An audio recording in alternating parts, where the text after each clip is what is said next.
Make Calcutta relevant again. You already know. Relevant again. Make Zay, Calcutta relevant Zay. again. And here we are at the Bengal Business Council's annual convention at our podcast booth for a very special episode of Make Calcutta Relevant Again, the podcast, with a dear childhood friend of mine, Sourav Chunder, who has been a big proponent of Bengali culture from when I first met him. It's very Absolutely. interesting. We first met on the first day of school Correct. during prep class, which is 1 year before Yes. class one, True. if I'm not mistaken, right? And I Possibly we met when we were in class one. Possibly. possibly we met in class one, One, which still yeah. which would Which is still predate most of 1998. my friendships at this point by about 20 years, right? Yes. So from that perspective on where we are today, we both sit on the governing body of the Bengal Business Council, and one thing has not changed about either of us is our love for Calcutta, our love for Bengal, and the way that we've been trying to change the narrative Absolutely. going forward. Absolutely. In your mind, if you look at Sourav Chunder in 1998, right, when we met, 7 years old, to Sourav Chunder today, Yeah. how has Bengal changed? How has Calcutta changed? And how has Sourav Chunder changed with it? Well, that's a tough one. You put me in the spot. Isn't right that up what I've front. always done all our know, lives? I know. See, when I think about the Calcutta, the Bengal of 1998, things were very different. Politically, things were different. But I will not get into politics right now. But you see, what I feel is the things that I have grown up with, say Indian classical music, Rabindranath, these things, I've seen that the taste, the preference of people, that has undergone a change. But although they say that change is the only constant, I have not really kept up with changing preferences of people. I have stuck on to my own taste of these old things. So can we say that by and large, one can call you a purist?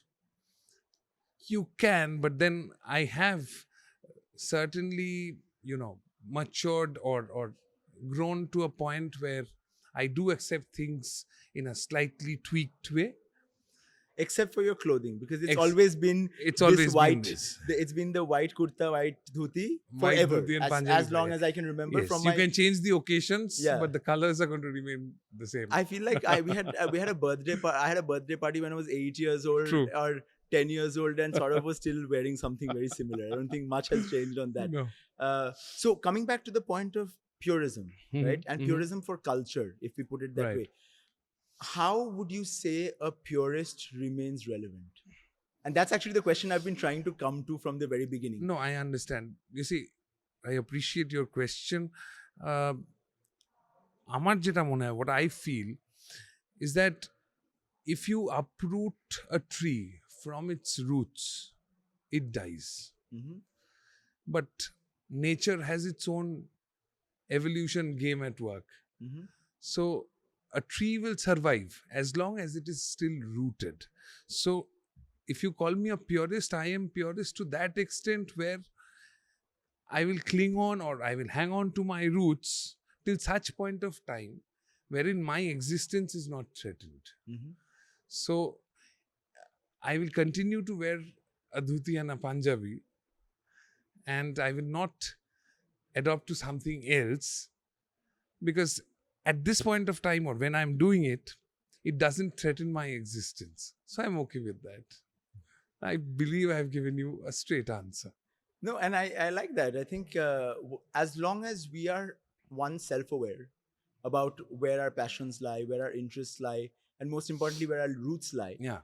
and we can go to bed with our conscience intact, I think that's all that should matter. Absolutely. At the end of the day, everything else is Absolutely. flux, right? Absolutely. It does not particularly matter. In fact, see, you are calling me a Puritan, whereas look at your own clothing, Mhm. right? Both you and me, our styles may be different, but there is one common theme to it. Neither of us have conformed to the conventions which are expected from a normal person. Agreed. Look at that. Agreed. Yeah. Now, in your own way, you're a purist. Mhm. In my own way, I'm a purist. I would call myself a malleable purist for relevance. The way that I look at it, True. and I don't mind being a purist. Actually, I'm really And proud of that, being Bengali. that kind I'm of really disrupts the whole perception about everything around you. Mhm. So I get, since we are talking about clothing, we are talking about fashion, I'll tell you something. It was initially when I actually thought that, okay, we as a community, we have forgotten our roots. So, As Bengalis, as you mean.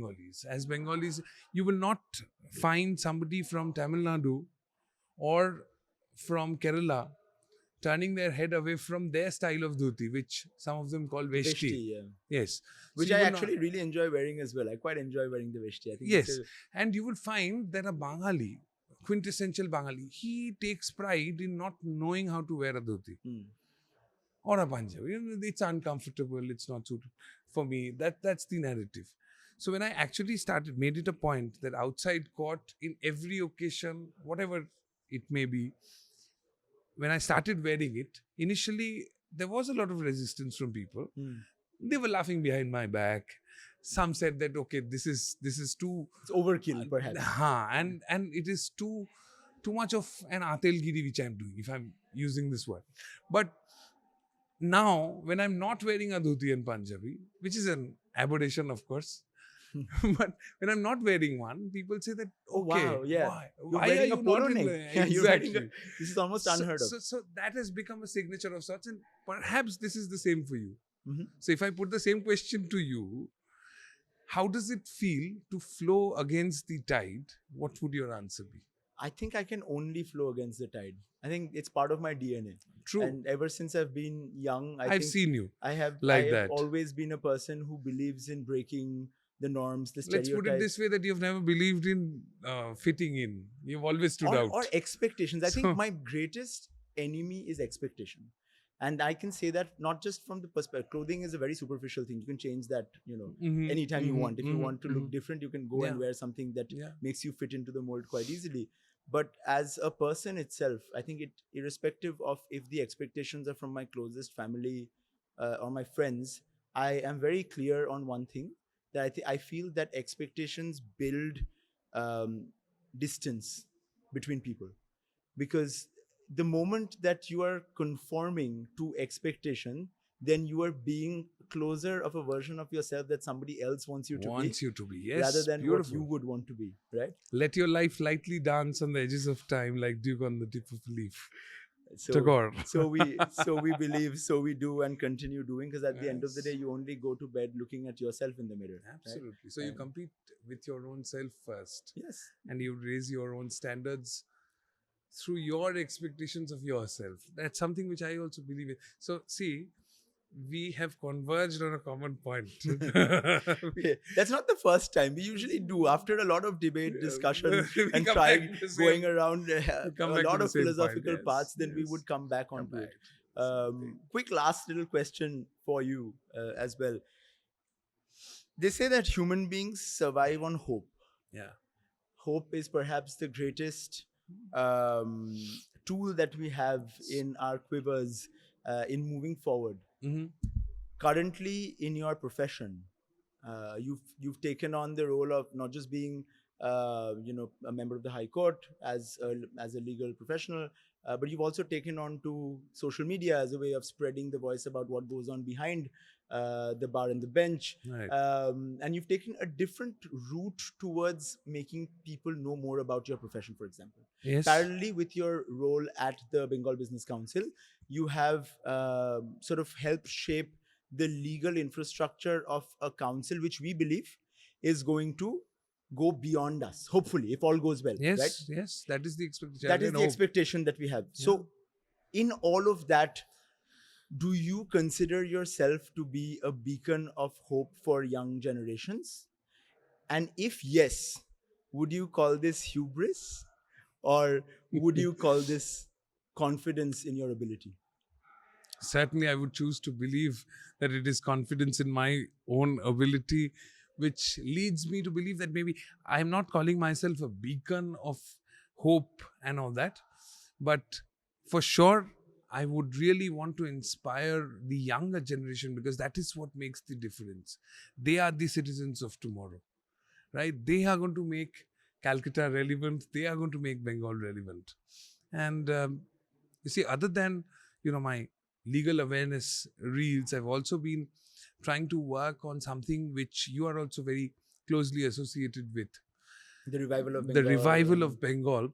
And I have taken the first step. That is to know our past. And it is not clinging on to the past, but to know it, because if you don't know who you are, where you come from, what your roots are, you cannot possibly shape the future. So you have been growing up with a certain set of values, which both uncle and auntie, they've imbibed in you. That is how you know your past. And that is what is precisely making you shape the future. So I think knowing the past is extremely important. And for that, I've been picking up legendary icons. When we talk about the past, we are talking about Rabindranath, we are talking about Nazrul, we are talking about the conventional names, the big ones. But I am looking at the likes of Gyanadhanandini Tagore. I am looking at the likes of Sharad Pandit. So it's important for today's generation to know who these people are, so that, they can draw inspiration from this and move forward and shape the future. Not all is lost. This narrative has to change. And very important work on that sort of. We call the Make Calcutta Relevant Again movement as an anti-nostalgia movement. And perhaps for the first time, you helped build nuance in anti-nostalgia. It's not necessarily nostalgia of the ones that have gained the most amount of relevance in the past. Of course, that's the reason why we talk about it, Rabindranath, because it's like the number of times somebody's referenced in a novel or in a book or in pop culture. But you're talking about people who are slightly lesser known, but still icons and legends in their own right. Yes. In which case, it makes sense to a little bit nostalgic about that. Yes. Having made you sure... don't need to cling on. You don't need to cling on, but learn and then move and find and the next do something ones. like that. Do something like that, so you get inspiration to do something like that in the future. Imagine challenging all the conventions of society back in the day, when you are being colonized by a country you are being governed by people who are not your own. In those circumstances, you have so much of orthodoxy in the society from your own community, and you're taking that head on. Where's that courage today, is what I ask. And there are stories of courage. There are people you've been talking to. Yeah. You have brought it to our attention. But these stories need to be told. Absolutely. That's where the narrative changes. With that, we close this mini episode of Make Calcutta Relevant Again, the podcast. Hopefully, we'll have more time on a longer episode which sort of, we delve deeper into Bengal, maybe a little bit into its politics as well. And not just the politics of the political parties, but the politics of hate, the politics of oppression, the politics of the Bengal famine, the politics of the past, the present, and the future. Absolutely. And how it shapes us as individuals growing up in this state. And how the quintessential Bengali Bhadralok has to come back to mainstream politics. The educated Bengali Bhadralok has to come back to educated politics to make a difference. Let's hope the future is bright with that. We're going to close this episode of the Make Calcutta Relevant Again, the podcast. Hopefully see you on the next one. Till then, take care of yourselves, your families, and your loved ones. Thank you very much. Off. Thank you. Make Calcutta relevant again. You already know. Relevant again. Make Calcutta relevant again.